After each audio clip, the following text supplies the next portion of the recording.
Maithili express की शानदार प्रस्तुति।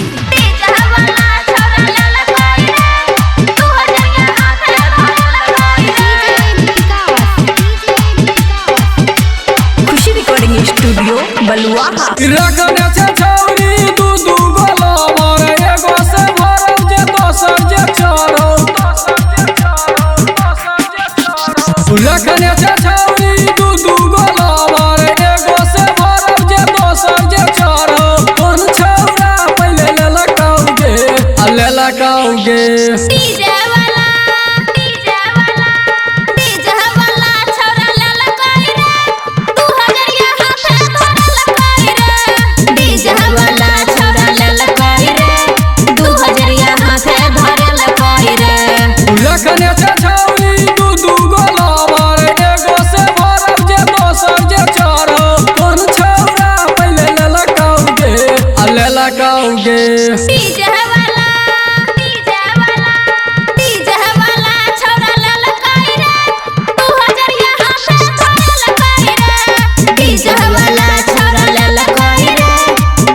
बताना तू जल्दी कौन छौरा की नक दलकौ देवरनी हमर उखाई जदी कर भीर छौरा मुख के नक्शा कर देबो तोरा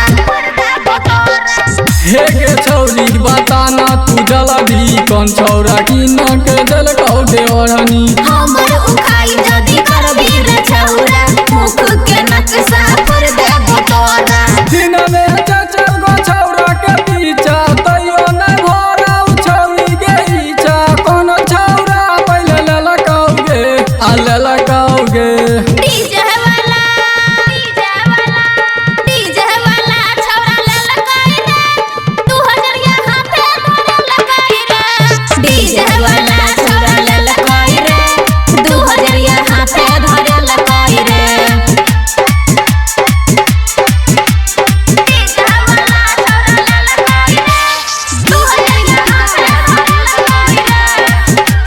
खुशी रिकॉर्डिंग स्टूडियो बलुआहा। आगे कहै चौराई कर सो बिंज दिल खुश तोरा जवानी के कर दे तो खुश आनंद यादव के सैया बनाइबा तोरा सबके लोकनिया ले जाइबा आगे कहै चौराई कर सो बिंज दिल खुश तोरा जवानी के कर दे तो खुश आनंद यादव के सैया बनाइबा तोरा सबके लोकनिया ले जाइबा दिन रात काम कर लगे छौरी तैयो ने तोहर मन जे भरलौ कोन छौरा पहले ललकौगे आ ललकौगे डीजे वाला छौरा ललकाई रे 2000 यहां पे धरे ललकाई रे डीजे वाला छौरा ललकाई रे 2000 यहां पे धरे ललकाई रे खुशी रिकॉर्डिंग स्टूडियो बलुआहा।